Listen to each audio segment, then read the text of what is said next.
ਵਾਹਿਗੁਰੂ ਜੀ ਕਾ ਖਾਲਸਾ ਵਾਹਿਗੁਰੂ ਜੀ ਕੀ ਫਤਿਹ। ਮੈਂ ਤੁਹਾਡੀ ਹੋਸਟ ਨੀਲਮ ਕੌਰ ਤੇ ਮੈਂ ਟੀਵੀ 84 ਦੇ ਸਾਰੇ ਦਰਸ਼ਕਾਂ ਤੇ ਸਰੋਤਿਆਂ ਦਾ ਦਿਲੀ ਸਵਾਗਤ ਕਰਦੀ ਹਾਂ ਪ੍ਰੋਗਰਾਮ ਸੱਚੋ ਸੱਚ ਵਿੱਚ। ਰੋਜ਼ਾਨਾ ਦੀ ਤਰ੍ਹਾਂ ਤੁਹਾਡੇ ਤੇ ਸਾਡੇ ਹਰਮਨ ਪਿਆਰੇ ਡਾਕਟਰ ਅਮਰਜੀਤ ਸਿੰਘ ਜੀ ਮੇਰੇ ਨਾਲ ਬੈਠੇ ਹੋਏ ਨੇ। ਆਓ ਉਹਨਾਂ ਮਿਲ ਕੇ ਪ੍ਰੋਗਰਾਮ ਸ਼ੁਰੂ ਕਰਦੇ ਹਾਂ। ਜੀ ਡਾਕਟਰ ਸਾਹਿਬ, welcome to our show. Thank you so much. ਜੀ ਡਾਕਟਰ ਸਾਹਿਬ, ਅੱਜ 10 ਸਤੰਬਰ 2015 25 ਭਾਦੋ ਨਾਨਕਸ਼ਾਹੀ ਸੰਮਤ 547 ਦਾ ਦਿਨ ਹੈ ਤੇ ਡਾਕਟਰ ਸਾਹਿਬ ਪ੍ਰੋਗਰਾਮ ਦੇ ਸ਼ੁਰੂ ਵਿੱਚ ਤੁਸੀਂ ਅੱਜ ਕਿਹੜੇ ਅਹਿਮ ਇਸ਼ੂ ਸਾਡੇ ਦਰਸ਼ਕਾਂ ਨਾਲ ਸਾਂਝੇ ਕਰਨ ਜਾ ਰਹੇ ਹੋ? ਦੇਖੋ, ਅੱਜ ਵਿਚਾਰ ਦੇ ਲਈ ਅਸੀਂ ਦੋ ਇਸ਼ੂ ਪਿਕ ਕੀਤੇ ਨੇ ਜੀ। ਪਹਿਲਾ ਇਸ਼ੂ ਤੇ ਭਾਰਤ ਦੀ ਇਕਨੋਮੀ ਕੁੱਲ ਮਿਲਾ ਕੇ ਅੱਛੇ ਦਿਨ ਆਉਣ ਦਾ ਜਿਹੜਾ ਝਾਂਸਾ ਸੀ, ਸਬਜ਼ ਬਾਗ ਸੀ, ਉਸ ਦੀ ਟਰੂ ਸਿਚੁਏਸ਼ਨ ਕੀ ਹੈ।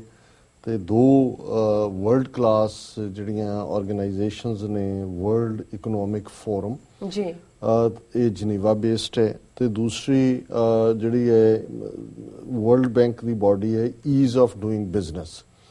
ਉਹਨਾਂ ਨੇ ਭਾਰਤ ਨੂੰ ਬਹੁਤ ਲੋਅਰ ਰੈਂਕਿੰਗ ਦਿੱਤੀ ਹੈ ਔਰ ਇਹ ਕ੍ਰਾਈਟੇਰੀਆ ਹੁੰਦਾ ਹੈ ਵੀ ਜੇ ਬਿਜ਼ਨਸ ਕਿਸੇ ਨੇ ਉੱਥੇ ਸਟਾਰਟ ਕਰਨੀ ਹੈ, ਕੰਡੀਸ਼ਨਸ ਕੀ ਨੇ, ਇਨਵੈਸਟਰ ਕਿਵੇਂ ਜਾਣ।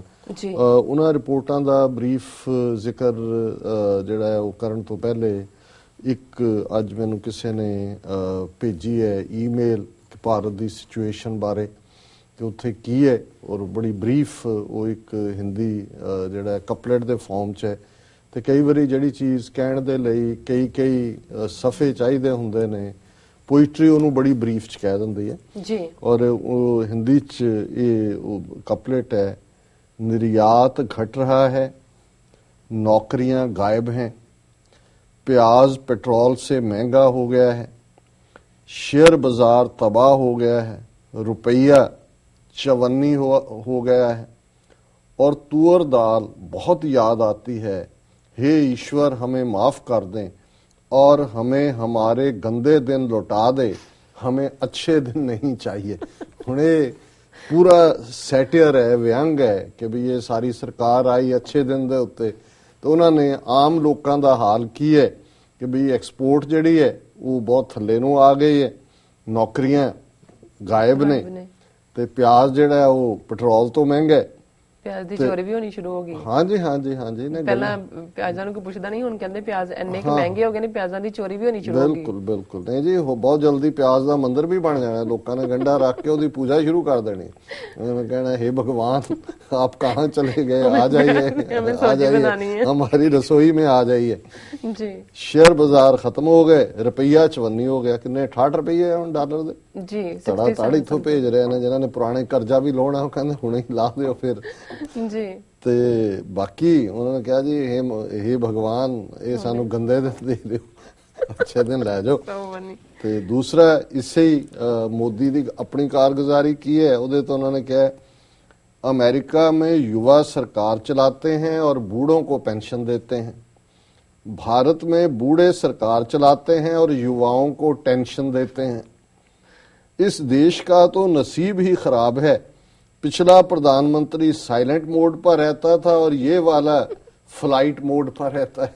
ਉਹ ਬਹਿੰਦਾ ਹੀ ਟਿਕ ਕੇ ਉਹਨੂੰ ਕਹਿੰਦਾ ਨੇ ਵੀ ਜਦੋਂ ਦੇਸ਼ ਆਉਂਦਾ ਕਹਿੰਦੇ ਜੀ ਇਹ ਜਿਹੜਾ ਹੈ ਇਹ ਪ੍ਰਦੇਸ਼ ਹੈ, ਉਹਦੇ ਲਈ ਦੇਸ਼ ਤਾਂ ਬਾਹਰ ਹੀ ਹੈ, ਹੁਣ ਫਿਰ ਇੱਥੇ ਵੀ ਹੋਣਾ, ਉਹਦੇ ਸਵਾਗਤ ਦੀਆਂ ਤਿਆਰੀਆਂ ਹੋ ਰਹੀਆਂ ਨੇ, ਸਿੱਖ ਕਰਨਗੇ ਇੱਥੇ ਵੀ ਔਰ ਜਿਹੜਾ ਬੇ ਏਰੀਆ ਸਿਲੀਕਨ ਵੈਲੀ 'ਚ ਵੀ। ਸੋ ਕੁੱਲ ਮਿਲਾ ਕੇ ਇਹ ਦੋਨੋਂ ਹੀ ਜਿਹੜੇ ਕਪਲੇਟ ਨੇ, ਇਹ ਕਾਰਗੁਜ਼ਾਰੀ ਇੱਕ ਪਾਸੇ ਇਕਨੋਮੀ ਦੀ ਜੀ ਔਰ ਇੱਕ ਪਾਸੇ ਪ੍ਰਧਾਨ ਮੰਤਰੀ ਮੋਦੀ।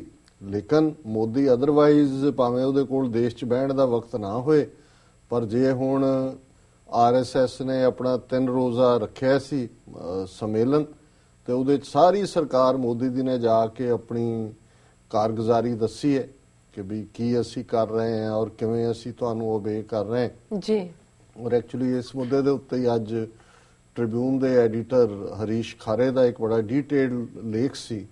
ਉਹਨੇ ਕਿਹਾ ਜੀ ਜਦੋਂ ਵਾਜਪਾਈ ਪ੍ਰਧਾਨ ਮੰਤਰੀ ਬਣਿਆ ਤੇ ਬੇਸ਼ੱਕ ਇਹ ਜ਼ਰੂਰ ਸੀ ਕਿ ਜਦੋਂ ਨਿਊਯਾਰਕ ਹੋ ਗਿਆ UN ਜਨਰਲ ਅਸੈਂਬਲੀ ਨੂੰ ਐਡਰੈਸ ਕਰਨ, ਉਸ ਤੋਂ ਬਾਅਦ ਲੌਂਗ ਆਈਲੈਂਡ ਦੇ ਵਿੱਚ ਉਹਨੇ ਵਿਸ਼ਵ ਹਿੰਦੂ ਪਰਿਸ਼ਦ ਦੇ ਇੱਕ ਸਮਾਗਮ ਨੂੰ ਵੀ ਅਟੈਂਡ ਕੀਤਾ ਔਰ ਉਹਨੇ ਆਪਣੇ ਆਪ ਨੂੰ ਕਿਹਾ ਜੀ ਮੈਂ ਵੀ RSS ਨਾਲ ਸੰਬੰਧਿਤ ਰਿਹਾ।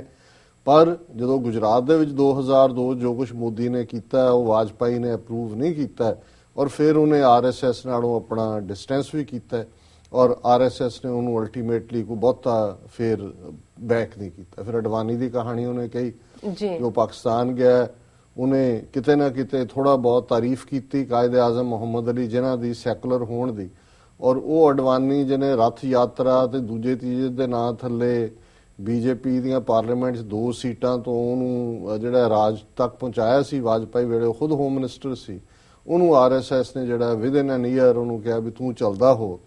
ਉਹਨੂੰ ਕਿਹਾ ਕਿ ਜੀ ਹੁਣ ਜਿਹੜਾ ਪਾਰਟ ਹੈ, ਦੇਖਣ ਵਾਲੀ ਗੱਲ ਇਹ ਹੈ ਵੀ ਸਰਕਾਰ ਅੱਜ ਹਿੰਦੁਸਤਾਨ 'ਚ ਕਨਸਟੀਟਿਊਸ਼ਨਲ ਡੈਮੋਕ੍ਰੇਸੀ ਹੈ ਜਾਂ ਆਰਐਸਐਸ ਦੀ ਸਰਕਾਰ ਹੈ, ਕਿ ਆਰਐਸਐਸ ਨਾ ਕੋਈ ਇਲੈਕਟਡ ਬਾਡੀ ਹੈ, ਨਾ ਕੋਈ ਰਜਿਸਟਰਡ ਹੈ ਕਿਸੇ ਵੀ ਨਾਂ ਦੇ ਥੱਲੇ, ਲੇਕਿਨ ਸਾਰੀ ਸਰਕਾਰ ਜਿਹੜੀ ਹੈ ਉਹ ਆਰਐਸਐਸ ਨੂੰ ਜਵਾਬਦੇਹ ਹੈ। ਔਰ ਸਾਰਿਆਂ ਨੇ ਜਾ ਕੇ ਉੱਥੇ ਆਪਣੀ ਕਾਰਗੁਜ਼ਾਰੀ ਦੱਸੀ, ਔਰ ਉਹਨੇ ਕਿਹਾ ਜੀ ਸਭ ਤੋਂ ਵਰਸਟ ਪਾਰਟ ਇਹ ਹੈ ਕਿ ਉਹ ਹੁਣ ਇਹ ਕਹਿਣ ਲੱਗ ਗਏ ਨੇ ਕਿ ਜੀ ਜਿਹੜਾ ਸਾਨੂੰ ਲੋਕਾਂ ਨੇ ਵਰਡਿਕਟ ਦਿੱਤਾ ਹੈ ਉਹ ਭਾਰਤ ਦੇ ਵਿੱਚ ਐਜੂਕੇਸ਼ਨ ਦਾ ਭਗਵਾ ਕਰਨ ਔਰ ਜਿਹੜੀਆਂ ਆਰਐਸਐਸ ਦੀਆਂ ਨੀਤੀਆਂ ਸਾਨੂੰ ਮੈਜੋਰਟੀ ਤਾਂ ਮਿਲੀ ਹੈ ਵੀ ਅਸੀਂ ਆਰਐਸਐਸ ਦੀਆਂ ਨੀਤੀਆਂ ਲਾਗੂ ਕਰੀਏ। ਔਰ ਹਾਲਾਂਕਿ ਕੁੱਲ ਵੋਟ ਪਰਸੈਂਟੇਜ ਜਿਹੜੀ ਮੋਦੀ ਨੂੰ ਮਿਲੀ ਬੀਜੇਪੀ ਨੂੰ 31%।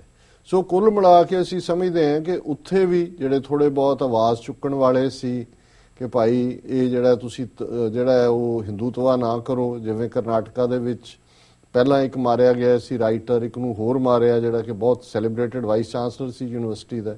ਪ੍ਰੋਟੈਸਟ ਵਗੈਰਾ ਹੋ ਰਹੇ ਨੇ, ਚੰਡੀਗੜ੍ਹ 'ਚ ਵੀ ਇੱਕ ਰੱਖਿਆ ਹੋਇਆ, ਪਰ ਇਹਨਾਂ ਨੂੰ ਕੀ ਫਰਕ ਪੈਂਦਾ ਕਿਉਂਕਿ ਇਹਨਾਂ ਨੇ ਆਰਐਸਐਸ ਬਾਰੇ ਅਸੀਂ ਹਮੇਸ਼ਾ ਹੀ ਕਹਿੰਦੇ ਰਹੇ ਕਿ ਇਹਨਾਂ ਦਾ ਪੈਟਰਨ ਬਿਲਕੁਲ ਨਾਜ਼ੀ ਪਾਰਟੀ ਵਾਲਾ ਪੈਟਰਨ ਹੈ। ਕਿਤੇ ਇਹਨਾਂ ਨੇ ਕਾਨੂੰਨ ਦਾ ਸਹਾਰਾ ਲੈਣਾ ਹੈ, ਕਿਤੇ ਇਹਨਾਂ ਨੇ ਅਦਾਲਤਾਂ ਦਾ ਸਹਾਰਾ ਲੈਣਾ ਹੈ, ਕਿਤੇ ਇਹਨਾਂ ਨੇ ਬੁਲਿੰਗ ਕਰਨੀ ਹੈ, ਤੇ ਜਿੱਥੇ ਕੁਝ ਨਹੀਂ ਹੋਏਗਾ ਉੱਥੇ ਐਲੀਮੀਨੇਟ ਕਰ ਦੇਣਾ, ਵਾਈਪ ਆਊਟ ਕਰ ਦੇਣਾ। ਸੋ ਉਹਨਾਂ ਨੇ ਹਰ ਉਸ ਲੈਵਲ ਤੇ ਜਿਹੜੇ 72 ਦੇ ਕਰੀਬ ਤਾਂ ਨੋਨ ਉਹਨਾਂ ਦੀਆਂ ਆਰਗੇਨਾਈਜੇਸ਼ਨਸ ਨੇ ਜਿਨ੍ਹਾਂ ਨੇ ਸਾਰੇ ਸਿਸਟਮ ਨੂੰ ਟੇਕ ਓਵਰ ਕੀਤਾ।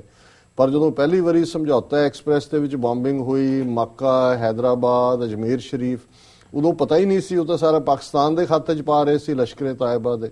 ਔਰ ਹਿਮੰਤ ਕਾਰਕਰੇ ਉਹ ਪਹਿਲਾ ਬੰਦਾ ਸੀ ਜਿਹਨੇ ਲੱਭਿਆ ਕਿ ਇਹਨਾਂ ਦੀ ਇੱਕ ਅੰਡਰਗਰਾਉਂਡ ਆਰਗੇਨਾਈਜੇਸ਼ਨ ਅਭਿਨਵ ਭਾਰਤ, ਹੁਣ ਇਹ ਅਭਿਨਵ ਭਾਰਤ ਜਾਂ ਅਭਿਨਵ ਭਾਰਤੀ ਸ਼ਾਇਦ ਇਹ ਉਹ ਸੰਸਥਾ ਹੈ ਜਿਹੜੀ ਸਾਵਰਕਰ ਨੇ ਫਾਊਂਡ ਕੀਤੀ ਸੀ, ਔਰ ਨਥੂਰਾਮ ਗੋਡਸੇ ਜਿਹਨੇ ਗਾਂਧੀ ਨੂੰ ਮਾਰਿਆ ਸੀ ਉਹ ਅਭਿਨਵ ਭਾਰਤੀ ਦਾ ਹੀ ਮੈਂਬਰ ਸੀ ਕਿਉਂਕਿ ਉਹ ਸਾਵਰਕਰ ਦੇ ਬੜਾ ਨੇੜੇ ਸੀ। ਸੋ ਲਗਭਗ ਬਹੁਤਿਆਂ ਨੂੰ ਪਤਾ ਲੱਗਾ ਕਿ ਭਾਈ ਇਹ ਤਾਂ 50 ਸਾਲ ਬਾਅਦ ਵੀ ਜਿਹੜੀ ਅਭਿਨਵ ਭਾਰਤੀ ਸਾਵਰਕਰ ਦੇ ਥੱਲੇ ਗੋਡਸੇ ਦੀ ਨੂੰ ਜਿਹਨੇ ਟ੍ਰੇਨਡ ਕੀਤਾ ਸੀ, ਜਿਹਨੇ ਗਾਂਧੀ ਨੂੰ ਮਾਰਿਆ ਸੀ, ਉਹ ਤਾਂ ਅੱਜ ਵੀ ਹੈ। ਔਰ ਇਹ ਜਿਹੜਾ ਕਰਨਲ ਪ੍ਰੋਹਤ, ਸਾਧਵੀ ਔਰ ਸੀਮਾਨੰਦ ਫਰਾਣੇ ਸਾਰੇ ਉਹਦੇ ਨਾਲ ਸੀ। ਸੋ ਅਸੀਂ ਸਮਝਦੇ ਹਾਂ ਵੀ ਇਹ ਜਿਹੜਾ ਇੰਟੈਲੈਕਚੁਅਲਸ ਦਾ ਵਾਈਪ ਆਊਟ ਕੀਤਾ ਜਾਣਾ ਹੈ, ਇਹ ਇਸ ਕਿਸਮ ਦੀ ਇਹਨਾਂ ਨੇ ਜਿਹੜੀ ਆ ਕੋਈ ਅੰਡਰਗਰਾਉਂਡ ਹਿੱਟ ਆਰਗੇਨਾਈਜੇਸ਼ਨ ਬਣਾਈ ਹੋਈ ਹੈ ਜਿਹੜੀ ਹਰ ਉਸ ਆਵਾਜ਼ ਨੂੰ ਸਾਇਲੈਂਟ ਕਰ ਰਹੀ ਹੈ। ਔਰ ਅਦਾਲਤਾਂ ਕਿਸ ਤਰੀਕੇ ਨਾਲ ਓਬਲਾਈਜ਼ ਕਰ ਰਹੀਆਂ ਇਸ ਸਰਕਾਰ ਨੂੰ, ਉਹ ਅਸੀਂ ਦੂਸਰਾ ਵਿਸ਼ਾ ਚੁਣਿਆ। ਪਰ ਪਹਿਲਾਂ ਅਸੀਂ ਜਿਹੜਾ ਦੋਨੋਂ ਹੀ ਆਰਗੇਨਾਈਜੇਸ਼ਨਸ ਦੀ ਰਿਪੋਰਟ ਵਰਲਡ ਇਕਨੋਮਿਕ ਫੋਰਮ ਨੇ, ਔਰ ਇਹਦੀ ਹੈਡਲਾਈਨ ਇਸ ਸਟੋਰੀ ਦੀ ਹੈ ਕਿ India ranks lower than Mongolia and Tunisia in helping small businesses. ਹੁਣ ਇਹ ਜਿਹੜੀ ਵਰਲਡ ਇਕਨੋਮਿਕ ਫੋਰਮ ਹੈ ਇਹਨਾਂ ਨੇ ਆਪਣਾ ਕ੍ਰਾਈਟੇਰੀਆ ਬਣਾਇਆ ਹੁੰਦਾ ਹੈ ਕਿ ਜਿਹੜੀਆਂ ਛੋਟੀਆਂ ਬਿਜ਼ਨੈਸਿਸ ਨੇ ਤਾਂ ਕਿ ਜਿਹੜਾ ਮਿਡਲ ਕਲਾਸ ਲੋਕ ਨੇ ਜਾਂ ਇਨਵੈਸਟਰ ਨੇ ਉਹ ਕਿਵੇਂ ਫਲਰਿਸ਼ ਕਰ ਸਕਣ।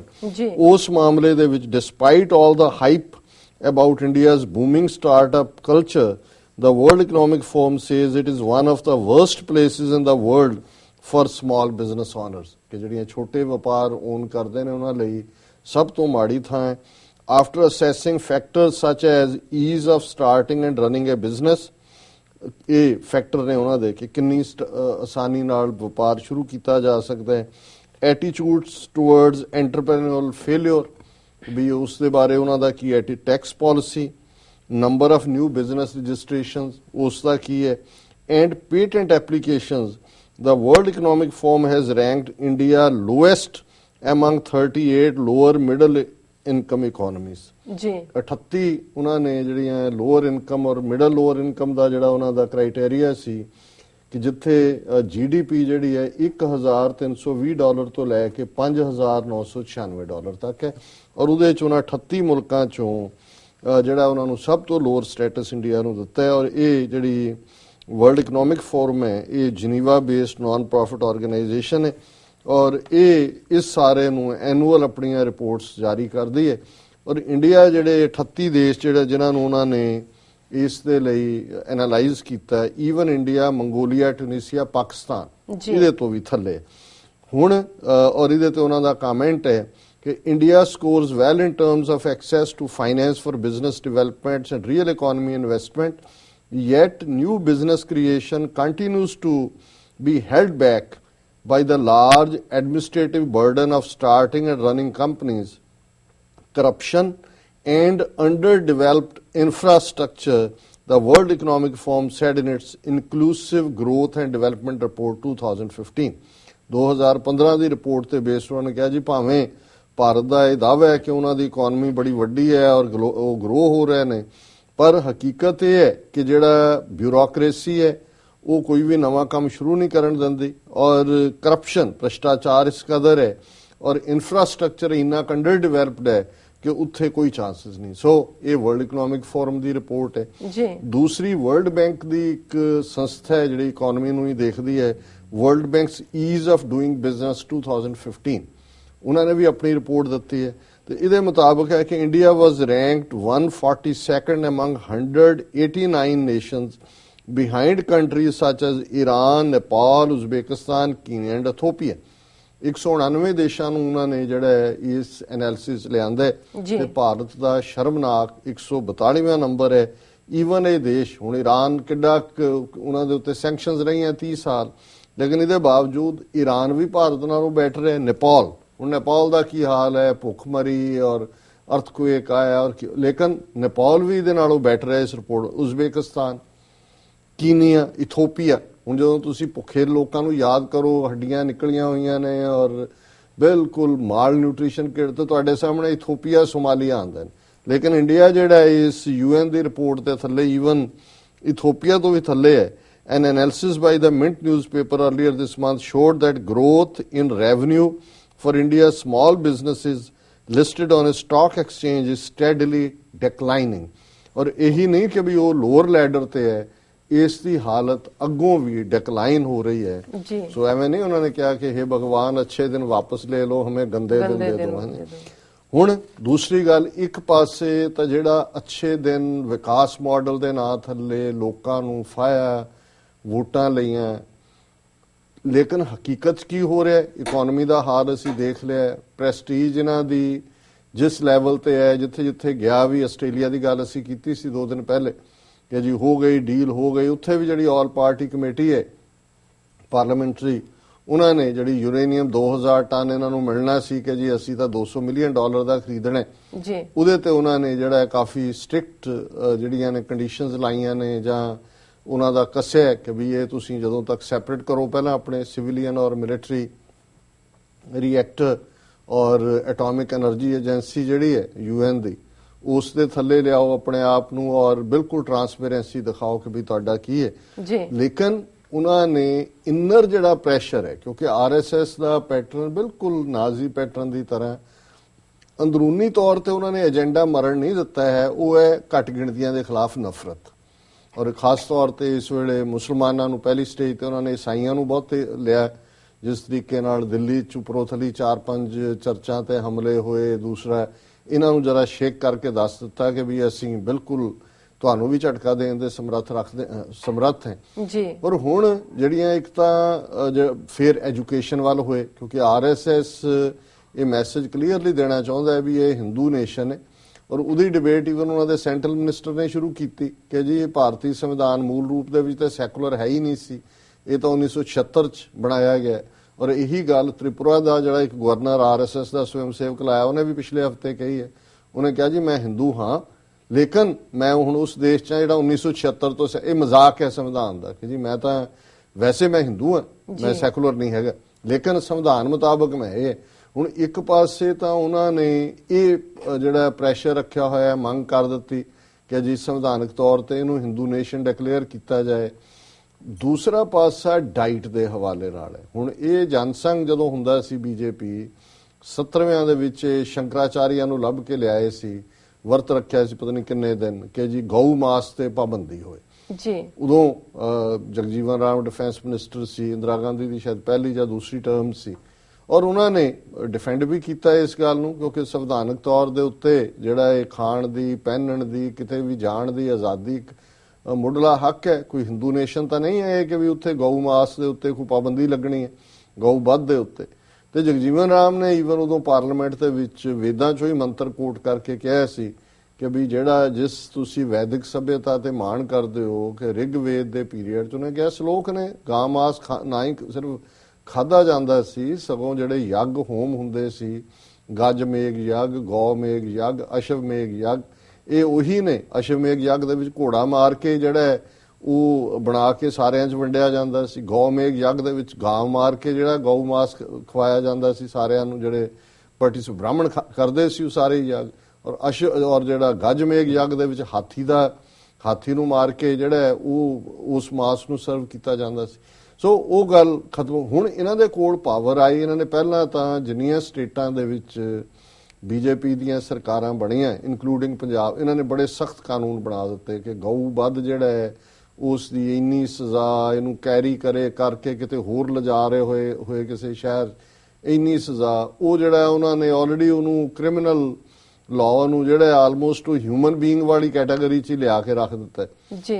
ਹੁਣ ਗੱਲ ਇੱਥੇ ਨਹੀਂ ਮੁੱਕੀ ਹੈ। ਇੱਕ ਪਾਸੇ ਤਾਂ ਇਹ ਦਾਅਵਾ ਕਰਦੇ ਨੇ, ਕਸ਼ਮੀਰ ਦੇ ਹਵਾਲੇ ਨਾਲ ਪਹਿਲਾਂ ਗੱਲ ਕਰ ਲਈਏ ਕਿ ਜੰਮੂ ਕਸ਼ਮੀਰ ਦੇ ਵਿੱਚ ਜਿਹੜਾ ਜੀ ਅਸੀਂ ਉਹਨਾਂ ਨੇ ਜਦੋਂ ਸਰਕਾਰ ਬਣਾਈ ਦੂਸਰੇ ਦੇ ਨਾਲ, ਮੁਫਤੀ ਮੁਹੰਮਦ ਸਈਦ ਨਾਲ, PDP ਨਾਲ ਮਿਲ ਕੇ ਕਿ ਜੀ ਇਹ ਜੰਮੂ ਰੀਜਨ ਤੇ ਸ੍ਰੀਨਗਰ ਰੀਜਨ ਔਰ ਦੂਜਾ। ਲੇਕਿਨ ਹੁਣ ਇੱਕ ਪਾਸੇ ਉਹ ਕਸ਼ਮੀਰ ਨੂੰ ਪਲੇ ਕਰ ਰਹੇ ਨੇ ਔਰ ਉਹਦਾ ਇੱਕ ਮੈਂ ਹੁਣੇ ਗੱਲ ਕਰਾਂਗਾ ਕਿ ਉਹ ਕਿਵੇਂ, ਕਿ ਉਹਦੇ 'ਚ ਸਿਰਫ ਇੱਕੋ ਇੱਕ ਰੀਜਨ ਜੰਮੂ ਕਸ਼ਮੀਰ ਹੈ ਜਿੱਥੇ ਮੁਸਲਮਾਨ ਮੈਜੋਰਿਟੀ 'ਚ ਨੇ ਜੀ। ਔਰ ਜਦੋਂ ਭਾਰਤ ਵਿਚਲੇ ਲਗਭਗ ਹੁਣ 2011 ਦੀ ਸੈਂਸਸ 'ਚ 170 ਮਿਲੀਅਨ ਦੇ ਲਗਭਗ ਆਬਾਦੀ ਹੈ ਉਹਨਾਂ ਦੀ, 17 ਕਰੋੜ। 117 ਕਰੋੜ 'ਚ ਜੇ ਜਿਉਂਦੀ ਜਾਗਦੀ ਕੋਈ ਕੌਮ ਹੈ ਜਿਹੜੀ ਕਿ ਆਵਾਜ਼ ਕੱਢਦੇ ਨੇ, ਉਹ ਸਿਰਫ ਜੰਮੂ ਕਸ਼ਮੀਰ ਦੇ ਮੁਸਲਮਾਨ ਨੇ। ਬਾਕੀ ਤਾਂ ਭਾਰਤ ਦੇ ਮੁਸਲਮਾਨਾਂ ਨੇ ਗੁਲਾਮੀ ਕਬੂਲ ਲਈ ਹੋਈ ਹੈ। ਸਿਰਫ ਉੱਥੇ ਹੀ ਨਹੀਂ, ਜਿਹੜੇ ਇੱਥੇ ਵੀ, ਹਾਲਾਂਕਿ ਹੈਦਰਾਬਾਦ ਹੈ, ਲਖਨਊ ਹੈ, ਸਾਊਥ ਚੋਂ ਇੱਥੇ ਬੜੇ ਪ੍ਰੋਮੀਨੈਂਟ ਡਾਕਟਰ, ਇੰਜੀਨੀਅਰ, ਕੁਝ ਬੜੇ ਕਾਰੋਬਾਰੀ ਮੁਸਲਮਾਨ ਵੀ ਨੇ ਜੀ। ਲੇਕਿਨ ਉਹ ਆਪਣੇ ਘਰ ਦੇ ਡਰਾਇੰਗ ਰੂਮ 'ਚ ਵੀ ਬੈਠੇ ਆ, ਜਦੋਂ ਇੱਕ ਦੂਜੇ ਨਾਲ ਗੱਲ ਕਰਨਗੇ ਇੰਡੀਆ ਬਾਰੇ ਤਾਂ ਫੁੱਸ-ਫੁੱਸ ਕਰਨਗੇ ਇੱਕ ਦੂਜੇ ਦੇ ਕੰਨ 'ਚ। ਉਹਨਾਂ ਨੂੰ ਇੱਥੇ ਆਪਣੇ ਘਰ 'ਚ ਬੈਠਿਆਂ ਵੀ ਡਰ ਲੱਗਦਾ ਹੁੰਦਾ ਕਿ ਵੀ ਕੋਈ ਸਾਨੂੰ ਐਂਟੀ ਇੰਡੀਆ ਨਾ ਕਹਿ ਦੇ। ਹੁਣ ਜੇ ਬੀਜੇਪੀ ਨੇ ਕੁੱਟਣੇ ਮੁਸਲਮਾਨਾਂ ਨੂੰ ਤੇ ਉਹਦੇ ਲਈ ਕੋਈ ਰੀਜ਼ਨ ਚਾਹੀਦਾ। ਰੀਜ਼ਨ ਪ੍ਰੋਵਾਈਡ ਕਰਨ ਦੇ ਲਈ ਫਿਰ ਉਹ ਜੰਮੂ ਕਸ਼ਮੀਰ ਦਾ ਸਹਾਰਾ ਲੈਂਦੇ ਨੇ ਕਿ ਜਿੱਥੇ ਕੋਈ ਨਾ ਕੋਈ ਐਸਾ ਵਾਕਿਆ, ਕਦੇ ਅਮਰਨਾਥ ਗੁਫਾ ਦੇ ਹਵਾਲੇ ਨਾਲ ਸੀ ਕਿ ਜੀ ਜੇ ਉੱਥੇ ਹਮਲਾ ਹੋ ਗਿਆ, ਉਹਨੇ ਸਾਧਵੀਆਂ ਨੇ ਕਿਹਾ ਸੀ ਅਸੀਂ ਆਹ ਕਰ ਦਿਆਂਗੇ। ਹੁਣ ਜੰਮੂ ਕਸ਼ਮੀਰ ਹਾਈ ਕੋਰਟ ਦੇ ਵਿੱਚ ਇੱਕ ਪੀ ਸੇਠ ਨਾਂ ਦੇ ਵਕੀਲ ਨੇ ਪਬਲਿਕ ਇੰਟਰਸਟ ਲਿਟੀਗੇਸ਼ਨ ਪਾਈ ਹੋਈ ਸੀ ਕਿ ਜੀ ਕਸ਼ਮੀਰ ਦੇ ਵਿੱਚ ਜਿਹੜਾ ਗਾਂ ਵੱਧ ਦੇ ਉੱਤੇ ਪਾਬੰਦੀ ਲਾਈ ਜਾਏ ਜੀ। ਔਰ ਜਸਟਿਸ ਧੀਰਜ ਸਿੰਘ ਠਾਕੁਰ ਔਰ ਜਸਟਿਸ ਜਨਕ ਰਾਜ ਕੋਤਵਾਲ ਉਹਨਾਂ ਦੇ ਬੈਂਚ ਨੇ ਅੱਜ ਇਹ ਫੈਸਲਾ ਸੁਣਾਇਆ ਜੰਮੂ ਕਸ਼ਮੀਰ ਹਾਈ ਕੋਰਟ ਦੇ ਨੇ। ਔਰ ਸਰਕਾਰ ਨੂੰ ਉਹਨਾਂ ਨੇ ਕਿਹਾ ਕਿ ਜੀ ਸਾਰੀ ਕਸ਼ਮੀਰ ਵੈਲੀ ਦੇ ਵਿੱਚ ਜਿਹੜਾ ਉਹ ਗਊ ਮਾਸ ਵੇਚਣ ਦੇ ਉੱਤੇ ਪੂਰੀ ਤਰ੍ਹਾਂ ਪਾਬੰਦੀ ਹੋਣੀ ਚਾਹੀਦੀ ਔਰ ਇਹਨੂੰ ਲਾਗੂ ਕੀਤਾ ਜਾਏ। ਜਿੰਨਾ ਮੈਨੂੰ ਮੈਂ ਦੇਖਿਆ ਸਰਚ ਕਰਕੇ, ਆਲਰੇਡੀ ਜੰਮੂ ਕਸ਼ਮੀਰ 'ਚ ਵੀ ਜਿਹੜਾ ਇਹਦੇ ਤੇ ਪਾਬੰਦੀ ਗਊ ਮਾਸ ਦੇ ਉੱਤੇ ਹੈ, ਕਾਨੂੰਨ ਵੀ ਹੈ ਜੀ। ਉਹਦਾ ਰੀਜ਼ਨ ਸ਼ਾਇਦ ਇਹ ਵੀ ਰਿਹਾ ਹੋਏਗਾ ਕਿ ਕਿਉਂਕਿ ਡੋਗਰਿਆਂ ਦੇ ਵੇਲੇ ਜਿਹੜਾ ਗਾਂ ਦਾ ਮਾਰਨਾ ਹੈ ਉਹ ਬੰਦੇ ਦੇ ਮਰਡਰ ਦੇ ਬਰਾਬਰ। ਵੈਸੇ ਵੀ ਕਸ਼ਮੀਰੀ ਮੁਸਲਮਾਨ ਜਿਹੜੇ ਬਾਹਰ ਵੀ ਨੇ ਉਹ ਮੀਟ ਈਟਰ ਤਾਂ ਨੇ, ਲੇਕਿਨ ਗਾਂ ਮਾਸ ਘੱਟ, ਕਿਉਂਕਿ ਉੱਥੇ ਡੋਗਰਿਆਂ ਦੇ ਵੇਲੇ ਡੋਗਰਿਆਂ ਦੇ ਥੱਲੇ ਹੀ ਸੀ, ਹਰੀ ਸਿੰਘ ਦੇ ਥੱਲੇ 1948 ਤੱਕ। ਲੇਕਿਨ ਇਹਦੇ ਬਾਵਜੂਦ ਜਿਹੜਾ ਉਹਨਾਂ ਦਾ ਓਵਰਆਲ ਰਿਹਾ, ਕਿਉਂਕਿ ਕੋਈ ਸੁਪਰੀਮ ਕੋਰਟ ਦਾ ਜਾਂ ਕੋਈ ਕਨਸਟੀਟਿਊਸ਼ਨਲੀ ਤਾਂ ਪਾਬੰਦੀ ਨਹੀਂ ਹੈ, ਵੱਡੇ ਲੈਵਲ ਤੇ ਸਟੇਟਾਂ ਨੇ ਤਾਂ ਹੁਣ ਬਹੁਤ ਸਾਰੇ ਇਸ ਕਿਸਮ ਦੇ ਕਾਨੂੰਨ ਬਣਾਏ ਨੇ। ਸੋ ਜੰਮੂ ਕਸ਼ਮੀਰ ਦੇ ਵਿੱਚ ਰਾਦਰ 1980ਵਿਆਂ ਦੇ ਵਿੱਚ ਇੱਕ ਕਾਜ਼ੀ ਨਿਸਾਰ ਨਾਮਕ ਨੇਤਾ ਸੀ ਜਿਹਨੇ ਕਿ ਸਾਊਥ ਕਸ਼ਮੀਰ ਚ ਅਨੰਤਨਾਗ ਦੇ ਵਿੱਚ ਜਿਹੜਾ ਇੱਕ ਈਦ ਦੇ ਮੌਕੇ ਬੈਲ ਨੂੰ ਕੱਟਿਆ ਸੀ ਔਰ ਉੱਥੇ ਬੜਾ ਰੌਲਾ ਪਿਆ ਸੀ। ਲੇਕਿਨ ਅੱਜ ਤੱਕ ਵੀ ਕਾਨੂੰਨ ਉੱਥੇ ਕੀ ਪੋਜੀਸ਼ਨ ਰਹੀ ਹੈ, ਕਦੇ ਕਿਸੇ ਨੇ ਕਸ਼ਮੀਰ ਵਾਦੀ ਚ ਉਹਨਾਂ ਨੂੰ ਪਤਾ ਹੈ ਕਿ ਵੀ ਮੁਸਲਮਾਨ ਮੈਜੋਰਿਟੀ ਹੈ ਔਰ ਉਹਨਾਂ ਦੇ ਮਜ਼ਹਬ ਦੇ ਮੁਤਾਬਕ ਹਰ ਕਿਸਮ ਦਾ ਮਾਸ ਅਦਰ ਦੈਨ ਸੂਰ ਜਿਹੜਾ ਹੈ ਉਹ ਅਲਾਉਡ ਹੈ। ਇੰਡੀਅਨ ਕਨਸਟੀਟਿਊਸ਼ਨ ਨੇ ਵੀ ਕੋਈ ਉਹਦੇ ਤੇ ਕੋਈ ਸੰਵਿਧਾਨ 'ਚ ਮੂਲ ਤੌਰ ਦੇ ਉੱਤੇ ਕੋਈ ਕਾਊ ਨੂੰ ਕੋਈ ਸੈਕਰਡ ਐਨੀਮਲ ਨਹੀਂ ਐਲਾਨਿਆ ਹੋਇਆ। ਔਰ ਇਸੇ ਨੂੰ ਹੀ ਲੈ ਕੇ ਹੁਣ ਇਧਰੋਂ ਕੋਰਟ ਦਾ ਸਹਾਰਾ ਲੈ ਲਿਆ ਜੀ, ਤੇ ਜਿਹੜੀਆਂ ਪਾਰਟੀਆਂ ਨੇ ਉੱਥੇ ਹੁਰੀਅਤ ਕਾਨਫਰੰਸ ਦੇ ਵੀ ਜਿਹੜੇ ਆ ਬਿਆਨ ਆ ਗਏ, ਦੂਸਰਿਆਂ ਦੇ ਵੀ ਆ ਗਏ।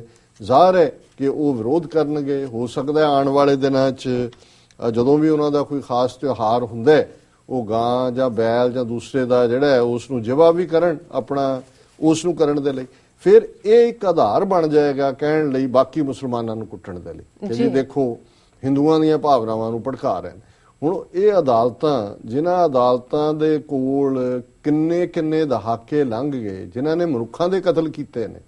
ਨਵੰਬਰ 84 ਦੇ ਕਾਤਲ ਲੱਭਣ ਦੇ ਲਈ ਅਦਾਲਤਾਂ ਨੂੰ 31 ਸਾਲ ਦੇ ਵਿੱਚ ਅਜੇ ਸਬੂਤ ਨਹੀਂ ਮਿਲੇ ਜੀ।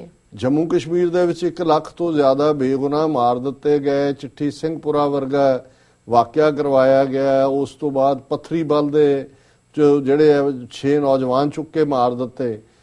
ਆਰਮੀ ਤੱਕ ਹੋਇਆ ਜੀ। ਕੋਰਟ ਜਿਹੜਾ ਉਹਨਾਂ ਦਾ ਕੋਰਟ ਲੱਗੇਗਾ, ਫੌਜੀ ਕੋਰਟ, ਸਭ ਬਰੀ ਹੋ ਗਏ।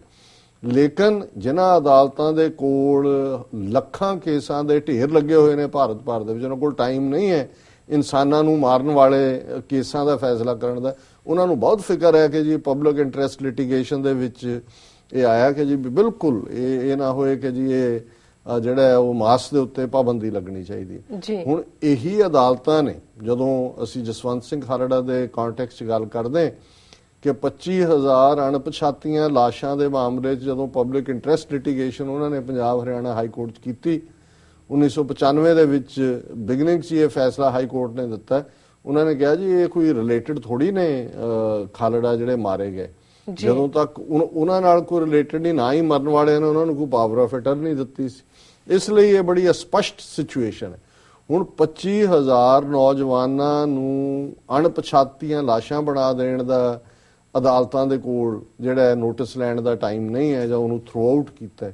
ਕਸ਼ਮੀਰ 'ਚ ਵੀ ਇਹੀ ਸਥਿਤੀ ਹੈ। ਹੁਣ ਇੱਕ ਪਾਸੇ ਉਹਨਾਂ ਨੇ ਇਧਰ ਇਹ ਪੋਲਿਟਿਕਸ ਸ਼ੁਰੂ ਕੀਤੀ ਹੈ ਕਿ ਵੀ ਉਹਨਾਂ ਨੇ ਜੇ ਬਾਕੀ ਭਾਰਤ 'ਚ ਮੁਸਲਮਾਨਾਂ ਨੂੰ ਕੁੱਟਣਾ ਤੇ ਉਹਨਾਂ ਨੂੰ ਪਤਾ ਹੈ ਵੀ ਕਸ਼ਮੀਰੀ ਮੁਸਲਮਾਨ ਲਾਈਂਗ ਡਾਊਨ ਨਹੀਂ ਲਏਗਾ, ਉਹ ਰਿਵੋਲਟ ਕਰੇਗਾ, ਉਹ ਰਿਬੈਲ ਕਰੇਗਾ ਜੀ।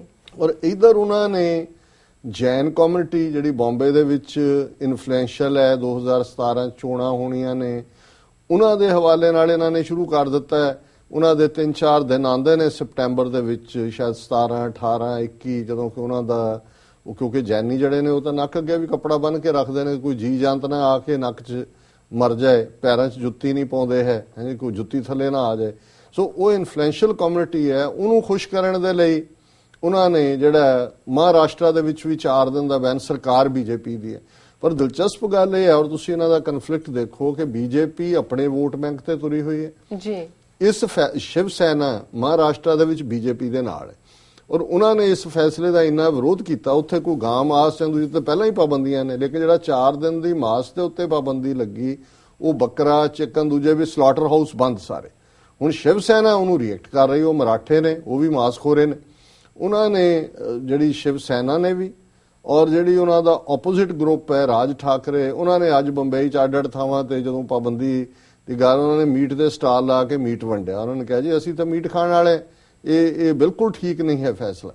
ਹੁਣ ਇਹ ਤੁਸੀਂ ਪੋਲਿਟਿਕਸ ਦਾ ਐਕਸਟ੍ਰੀਮ ਦੇਖੋ ਕਿ ਵੀ ਕਿਸ ਲੈਵਲ ਤੇ ਜਾ ਕੇ ਜਿਸ ਮੁਲਕ ਦੇ ਵਿੱਚ 1 ਬਿਲੀਅਨ ਜਿਹੜਾ ਤੋਂ ਜ਼ਿਆਦਾ ਲੋਕ, 300 ਮਿਲੀਅਨ, ਕਿਸ ਕਿਸਮ ਦੀ ਭੁੱਖ ਨੰਗ ਦਾ ਸ਼ਿਕਾਰ ਨੇ, ਕਿਸ ਕਿਸਮ ਦੀਆਂ problems day to day face ਕਰ ਰਹੇ ਨੇ। ਔਰ ਇਹ ਘਟੀਆ ਲੈਵਲ ਦੇ ਉੱਤੇ ਜਾ ਕੇ ਇਹਨੂੰ ਮੀਟ ਨੂੰ ਜਿਹੜਾ ਇੱਕ ਪੋਲੀਟੀਕਲ ਵੈਪਨ ਦੇ ਤੌਰ ਤੇ ਉਧਰ ਮੁਸਲਮਾਨਾਂ ਦੇ ਖਿਲਾਫ ਬੈਨ ਕਰਕੇ ਕਾਊ ਸਲਾਟਰ ਔਰ ਦੂਜੀ ਸਾਰੀ ਕਾਊ ਫੈਮਿਲੀ, ਤੇ ਇਧਰ ਜਿਹੜਾ ਈਵਨ ਚਿਕਨ ਔਰ ਦੂਜਿਆਂ ਦੇ ਉੱਤੇ ਵੀ ਜਿਹੜੇ ਆਮ ਮਟਨ ਜਾਂ ਦੂਜਿਆਂ ਦੇ ਉੱਤੇ ਵੀ ਕਰਕੇ, ਤਾਂ ਕਿ ਜੈਨੀਆਂ ਨੂੰ ਜਿਹੜਾ ਉਹ ਖੁਸ਼ ਕੀਤਾ ਜਾ ਸਕੇ। ਔਰ ਉਹਦੇ ਲਈ ਈਵਨ ਦੂਸਰਿਆਂ ਨੂੰ ਲੱਗਦਾ ਹੈ, ਸ਼ਿਵ ਸੈਨਾ ਨੂੰ, ਕਿ ਵੀ ਸਾਡਾ ਮਰਾਠਾ ਵੋਟ ਬੈਂਕ, ਇਸ ਗੱਲੋਂ ਉਹ ਆਪਣੇ ਮਰਾਠਾ ਵੋਟ ਬੈਂਕ ਨੂੰ ਕੰਸੋਲੀਡੇਟ ਕਰਨ ਤੇ ਲੱਗੇ ਹੋਏ ਨੇ। ਸੋ ਇਹ ਲਾਰਜੈਸਟ ਡੈਮੋਕ੍ਰੇਸੀ ਦਾ ਹਾਲ ਚੱਲ ਰਿਹਾ ਹੈ ਔਰ ਇਸ ਸਾਰੇ 'ਚ ਇਹ ਅੱਛੇ ਦਿਨ ਆਉਣ ਦੀ ਗੱਲ ਹੈ ਕਿ ਘੱਟ ਗਿਣਤੀਆਂ ਦੇਖ ਲੈਣ ਕਿ, ਔਰ ਖਾਸ ਤੌਰ ਤੇ ਸਾਡੀ ਕੌਮ ਦੇ ਹਵਾਲੇ ਨਾਲ, ਕਿ ਅਸੀਂ ਕਿੱਥੇ ਸਾਰੇ ਉਹਨਾਂ ਦੇ ਚਾਰਟ ਦੇ ਵਿੱਚ ਖੜੇ ਹੁੰਦੇ ਜੀ। ਡਾਕਟਰ ਸਾਹਿਬ, ਇਹ ਅੱਜ ਦਾ ਵਿਚਾਰ ਹੈ ਜੀ। ਡਾਕਟਰ ਸਾਹਿਬ ਤੁਹਾਡਾ ਬਹੁਤ ਬਹੁਤ ਮਸਲਾ ਹੈ, ਇਸ਼ੂ ਹੈ ਜੀ। ਡਾਕਟਰ ਸਾਹਿਬ ਇਸ ਨਾਲ ਨੇ ਬ੍ਰੇਕ। व्यूअर्स तुसां इस तरह बने रहो, मिलते हैं आफ्टर दिस शॉर्ट